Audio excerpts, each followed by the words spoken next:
edi entina abrantie bi ebetena social media so na oye video na omu video live emrai Mami Akosua say wati play mu onam airport ye oye check in ne passport bibia omu di ne details nyina abegu abonten de ne fie address nyina abeto abonten na saa niema na ekosu ni nyina no mepamocho Roman Fada enim ho bi ena Fati eso nim ho bi because our information we meti yakura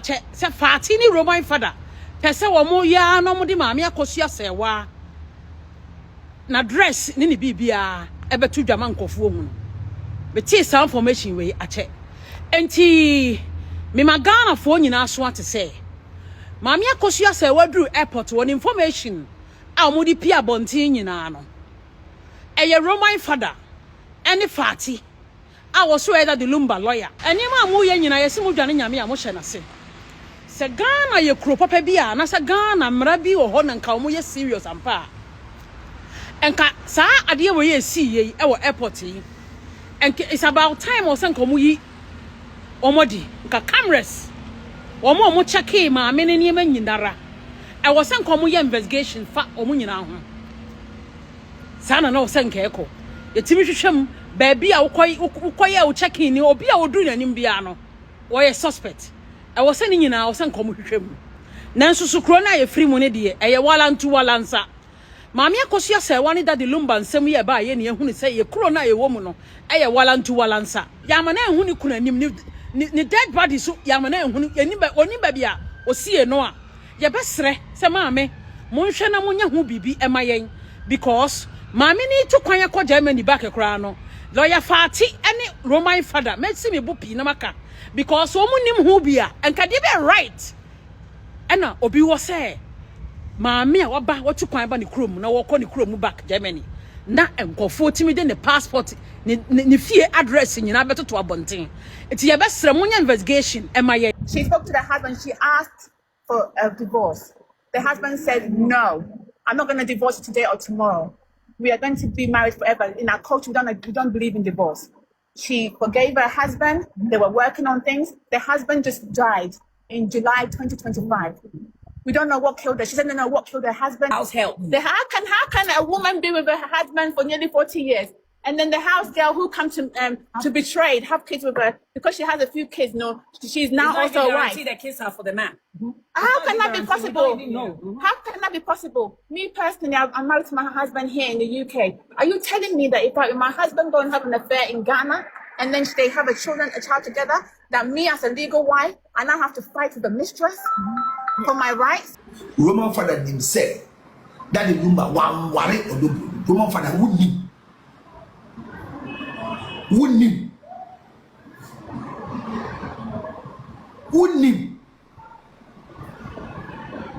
me kind of crack them say ye idea we chere me no man ti ase e na man so man no san ba sisi ameka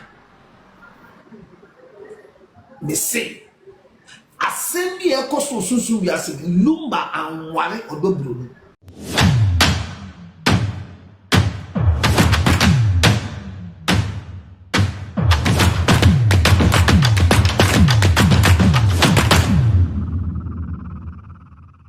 Ghana updates in Yabusi, I'm more about so message of like a video in so now watch Eddie Amamin out of 4. Send any day they can about so my feeling so say over subscribe to Ghana updates, send a baby a notification maybe no one their air was on the baby says family way in summer a year double ni I plotting and wood to our air plotting for Mami Akosua say one yen tiasie ye be kaya and drive video and be ya make say she say almost more be say Amunko sia Mami Akosua se wa o airport wona yenche no ai no mo track no ndra time ana oti plane ni mu ko nira no na sa information no ye say ekwan ye fa so e ba bonten a nipa ni nya ya no mo de track Mami Akosua se wa no ni na efi eye Roman Fada that the Lumba ni manager wo wu eja no wan ka say ohwe na chiye no ne yire aba Ghana e ba be hwe be biamu sie e ni kun mo antumi ankyere no de eku na omankyere a ni na nka kwan da ho se kometumi ahwehwe na sa nyama we na aba abonten na enso mama na anye o maame ne ba Ghana ha says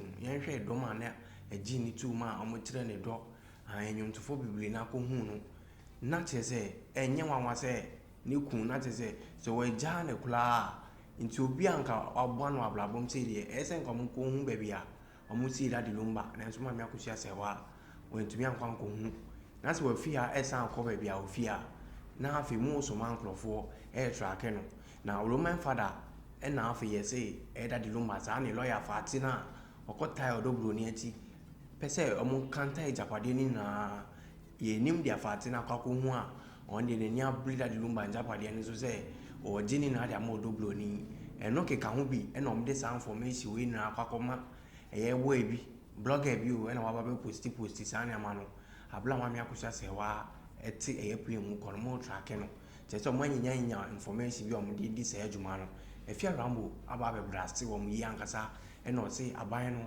Ghana aban no mo nhwe maame Akosua se wa case no esan se mo boye na maame Akosua se wa case we na ama ye hu se Ghana de akwakoye ti se dia ye nye se ba akokra ye nye se wadofo na ndro demonstration na koso wo landing an omo ya maame Akosua se wa no insema om di tu bia no an nto aso no ye kwakwakoti nso esan se omo se omo hu ebi kula da adofo aware we omo hu bi da eba ne sen na obi oni obi aware be 40 years na fi obi awa be ware 10 years ese ono pe na ye nim no do ye wale no 40 years one ne sha bla ba se no mu nim no na 10 years ye no adofo enwanwa odobro ni kula no menye sure se be si da lumbo onim an na chese eye insema ngasa ene tua so adofo na sister course nso ese chese da lumba fie na omo kase wo ebiem se yakosi da lumba allege wo ye ni fie ono misle go ho esanse nya ne ntie se om de beye museum no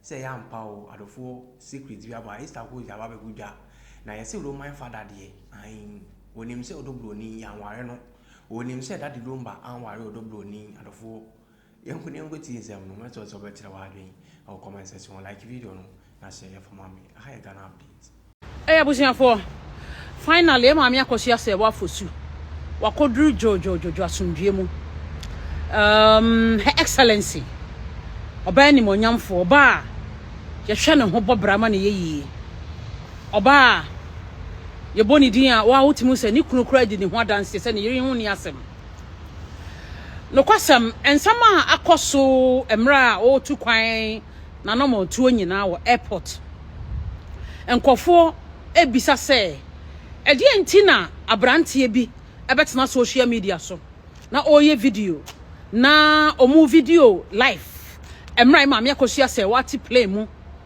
onam airport ye oye check in ne passport bibia omu di ne details nyina abegu abonten de ne fie address nyina abeto abonten na sani ma na course ni nyina no mepamocho Roman Fada enim ho bi na Fati eso nim ho bi because our information we meti yakura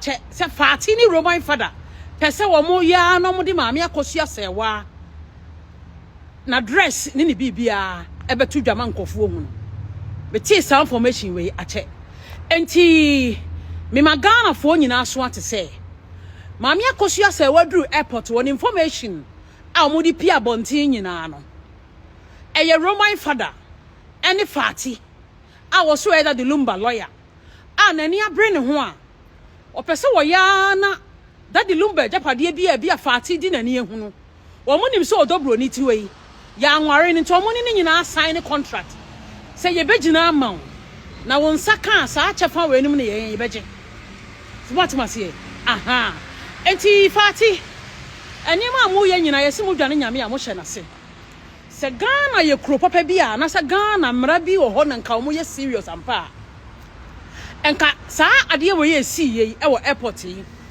enka it's about time o se nka mo yi omodi nka cameras wo mo check in ma me ne niam nyindara e wo se nka mo ye investigation fa o mo nyina ho sa na o se nka eko yetimi hwehwem ba bia ukoye o check in ni obi a odu nanim bia no wo ye suspect e wo se ni nyina wo se nka mo hwehwem nanso sukro na ye free mu ne de e ye walantu walansa Maami Akosua S wani da de lumba nsem ye ba ye ne ehunu se ye kuro na ye wo mu no eye walantu walansa ese se ye take kuro ni serious biem especially yen na ye tu kwan na ye hunu se de ewiase akọ nanim aduru no Ghana ye wo ye chi abushia enye na anu ya na maami agrada ati social media so a odi atem kansam ke kansam a wo pe de nkofo yire no mbete wo nyina se omo wo HIV de yale akase toto wo mo so kansam akase twantro to wo mo so yin me pam chonye nansen ya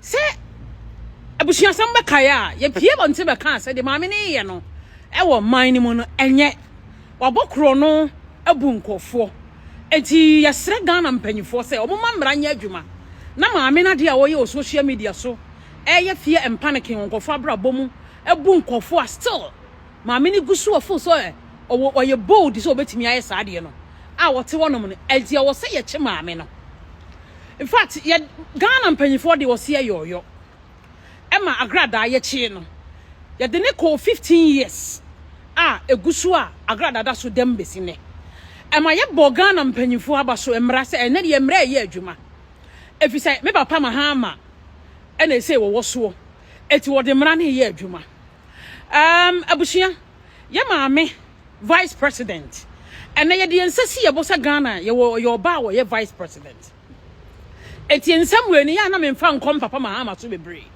efisai ye wo ba ani nti na ye papa mahama wo yi oba ka ne ho se bibi koso wo man nim na se ma yesu enu nti na ye ni giye se wa ya ade se ode oba be ka ne ho as a vice president eti ma me Jenete yesrew ensam na ekoso no yenka se ditia odobroni anase yenka se dima ye Maami Akosua S wa ye pese mu ko asem ni mu de ye nim ni se Maami Akosua S wo ni kuna de lumba wo mun jai awareda ebufuo na ba wo mun ntam ena oba ne se de ekono adan na metiti se woni ma ewo ena ebufuo ba na be ma ne krokro ne yire ena omo mienu omo konkon ho aware nu enguye se de abrochire ha mi woyi anase awiase afa na ba bia Nigeria mpo me ni me na bufo Nigeria fo bebre kan omo se no enye right because be ma ne yire wo ho na se aware enguye a bibia ni wono ma kire se wo ba wo tinchen na wo 20 kura obetimi aka se nkura na ma wo omo nti no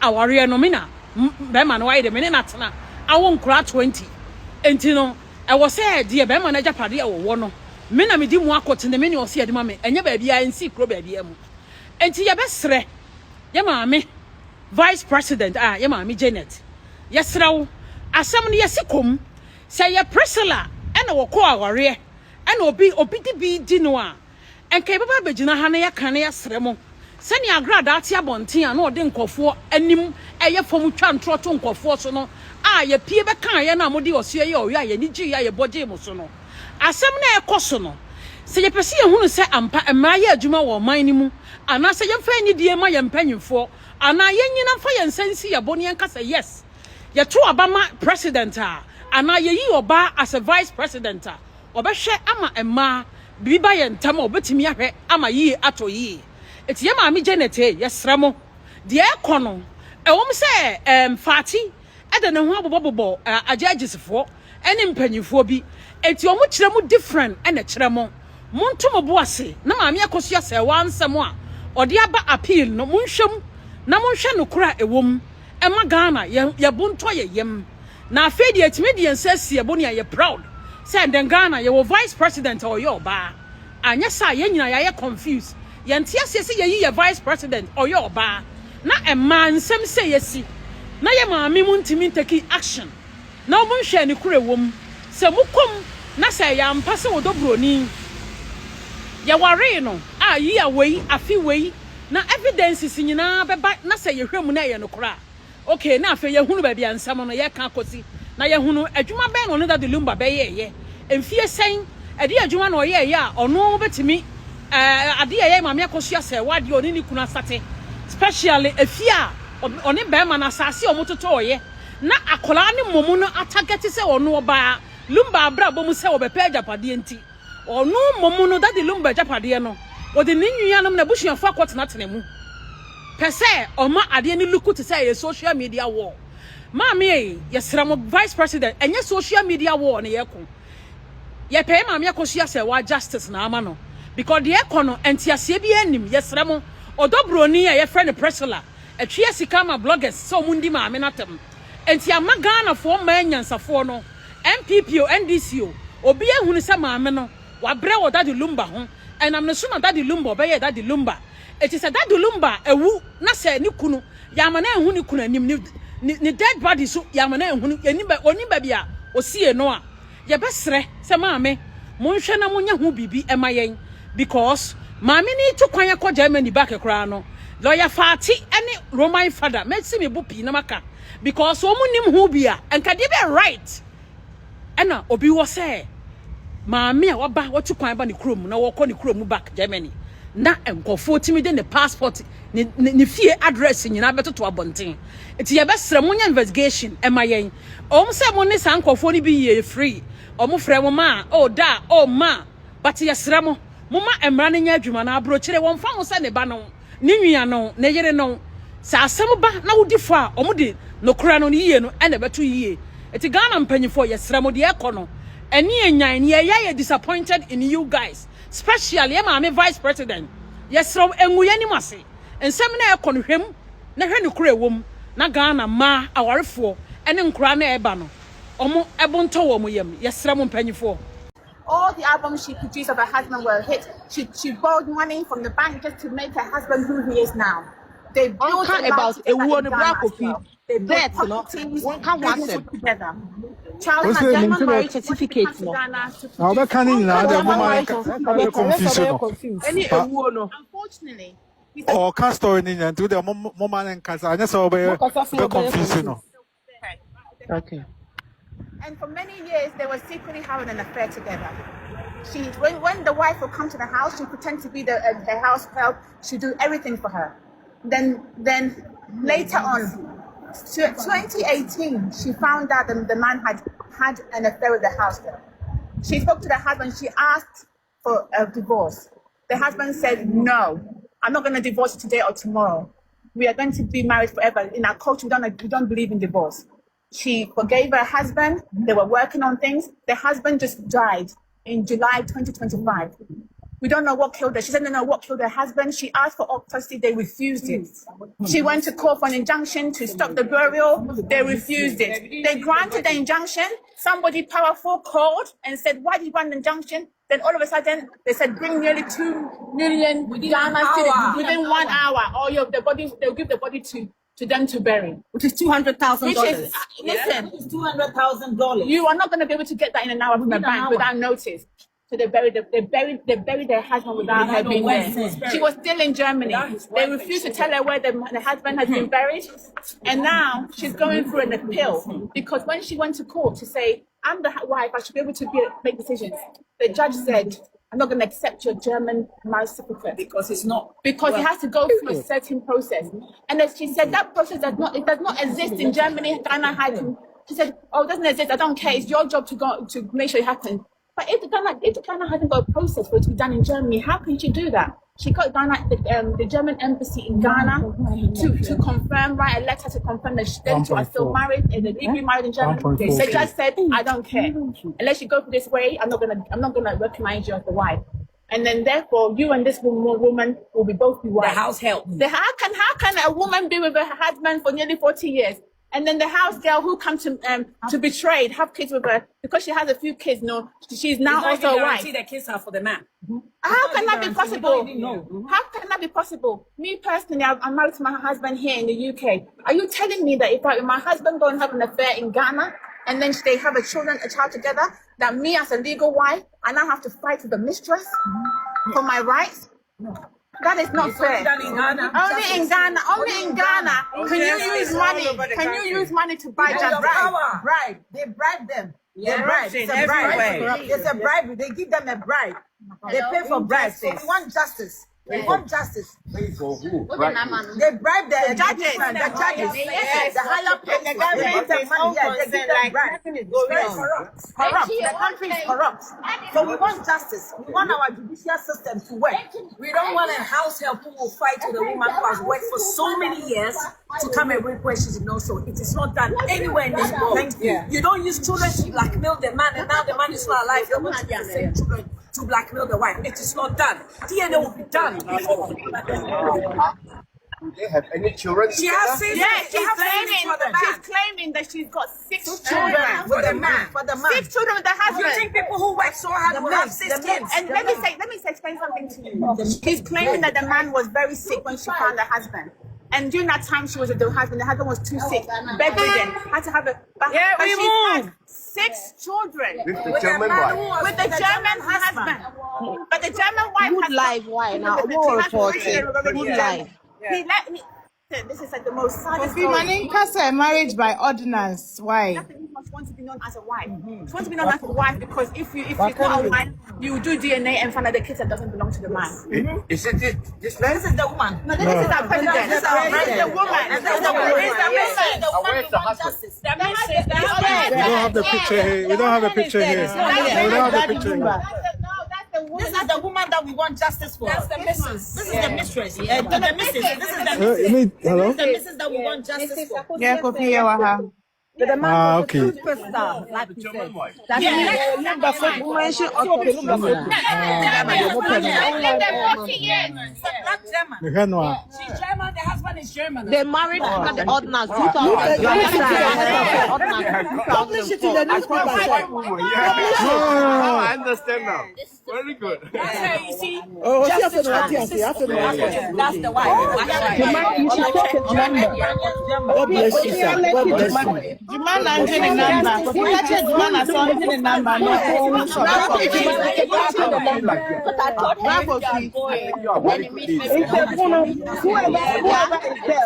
Juman Angel number. She's a good representative. Yes. The information. You want Yeah, to recording the my family. Jumana, can you take his contact? Please, let Jumana take his contact, please. children if What's it? What's it saying? Jumana, enter the number. Why? Oh yeah, was scanning. Was on scanning BBT. Scanning your mama, scanning your mama. Man, in fact, important to win you. so you want justice for her, yeah? Yeah. Yes, We need that. Newspaper. Freelance. Okay, good. Her name We've been is trying to get BBC to help us, but they're not coming forth. Top and share, top and The Ghana judicial system has failed us. The Ghanaian judicial system has failed us. This morning. Okay. I could like to Miss Akosua S. That's the name. Thank you. Bye-bye. Can you have your number? Oh, she has it. Okay, cool. Very loose. I'm going to send it here. I'm going to send this in. Yeah, I think so because she didn't want to also come in. We move, we fly. Already had a massive. Okay. Oh, yeah, meet me here. So, one with the power protest. Yes, we want the law to change. Mama, na nyamieshano. Yes. From force. Papa from force, Papa B. Ah. E baba chiwadwen akọ ensem bi atwagu nampo no ene esi sa wo beka ya na ensem bi na gidigidi enyanhya ase o brother bi kwotena radio station bi echire mu se dadi lumba ne fie no ka be yanka yemfa enye de yemfa nye museum na mebisa asem bi e wo ha se badwemba me ne enyansafo nkwa na bedi nkomo this particular nkomo eye for only enyansafo ene omo adwen mu dope. Bisa won se dey pay interest ankasa na se so called abasakese no omo when it comes to that lumba because that lumba sabe oti ase no wonye me for say wabobre na bi but still no na ebibo wo sika e chen no na obi bisa se ayemu bia na yakwati o ene yegusote se ye no kure so de mintimi enkere se Daddy Lumba na mu no ye dika akwakosie no e woifa East Legon fie ho muntie o ene ye 1 point obi pie ba se East Legon fie no ye de bedane museum na still no me pese me hu ade ntia ene ebi mu was so much interest e wo fie no mu. Could it be say alleged?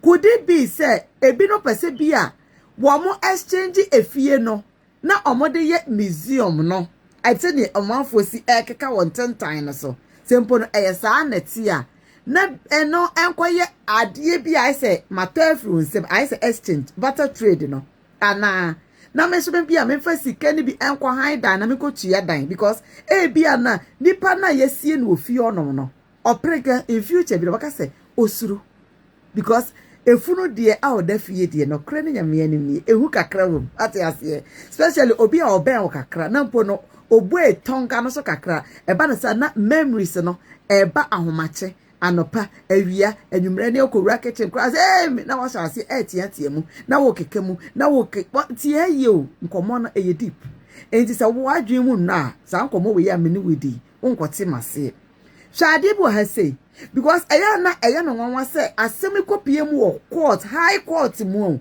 no mo bu asem na wie na within 1.5 hour yes I try asem ne ba court bio within 1.5 hour yankofa 20 bloody billion sika asem menu mienu yake ebusiafo ene kirafo nyina no sinafo nyina bomu say yankotem sika within 1 hour me pa acho even NIB bank na kwa wonya mai Barclays bank wonya mai sample na edebe social security bank kra enya de ombenya because amaka say metro application yen comrest akose na yese na we no akra the traffic wo homo sunya de ke fa ni say ye beti afa nungu beti amante kra beti betumika akọ what I say sunya court to Barclays bank and ye fa nungu aye ne yesini what I say old meet me there restaurant ye ne fa wa aye ne yesini abusha shade bia ekoso enti eba na say because amuna ewo wampa anampo no yedika de ko share honom for reservation of so called deben ye ba be ye honom museum no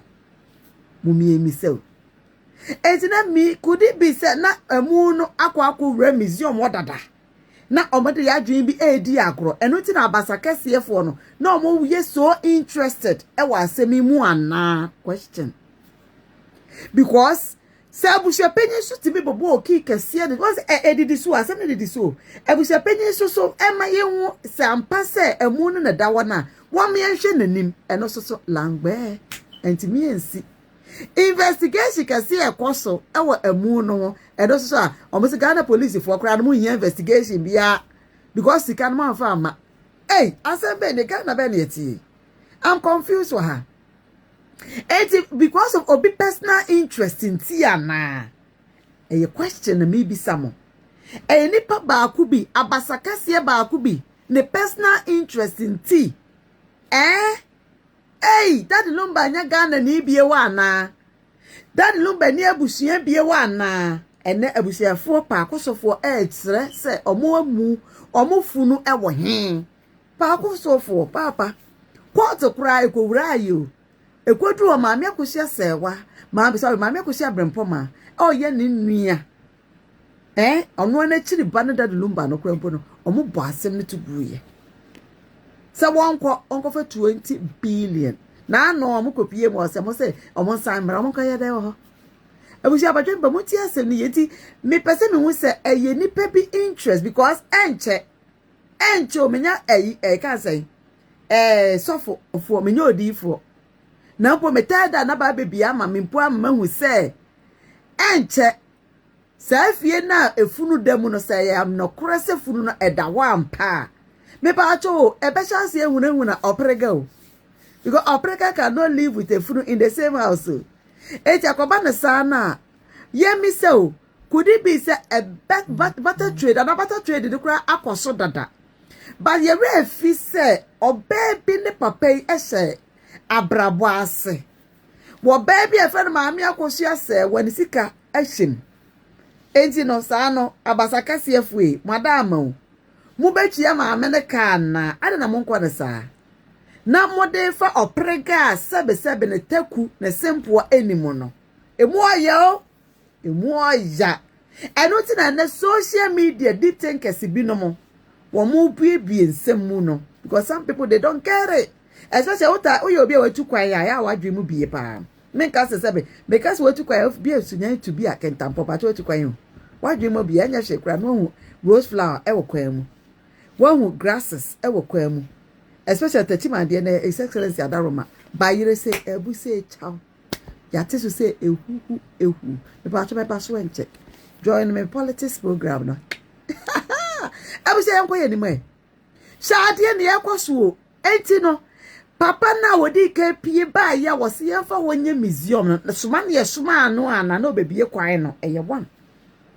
Number 2 so adekodie benti na emu no still obi emu ba bia ehye eye museum no preparation ye ya na ene ye 2 ayem bia 3 no efie na nkasa esi wonom no ayem bia na de lumba no odem abasaka se efue no odem ka bia na ko jo tadi de ma wiase nyina hu se odeka eju wonye de ogini sika eji pepa I have kind of taking the money because nipa na moje ade na free no wono se onye legal wife onika pre e wo fie no mu because as far as we all know mommy can okay let's face the fact or if I saw we legal wife we side check baby mama group me pa to o de can okre wa say what say oprega eno da lumba accident bi e wo baby e bi nsi da ene nka nokre ni enim eye maami Akosua sewa ena mo hye appear to sin nkofo nyina mo se maami Akosua sewa ni enim no wona na daddy e ka kire se na yire no no ene na mpese e ka nokre as you benya so called contractors on better social media so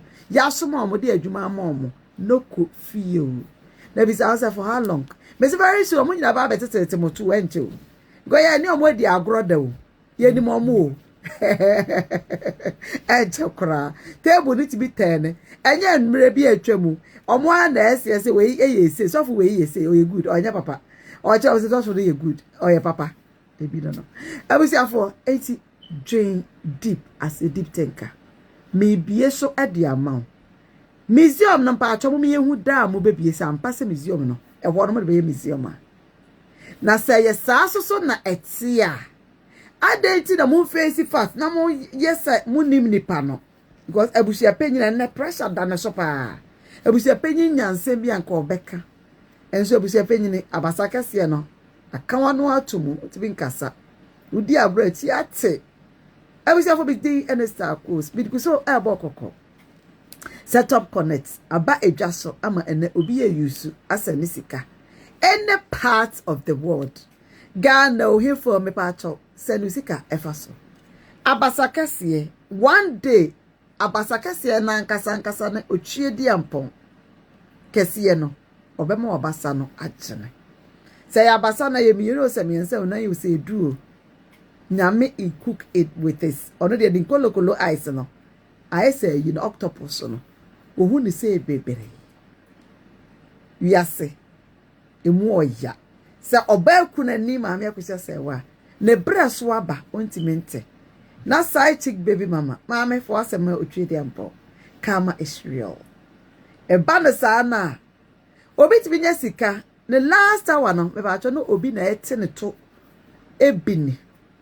Won be da so won be da na bi so prege so na oyede o te da lumba na tubini kada lumba ya na o sa aben wa ha no nwan ni sisi wa me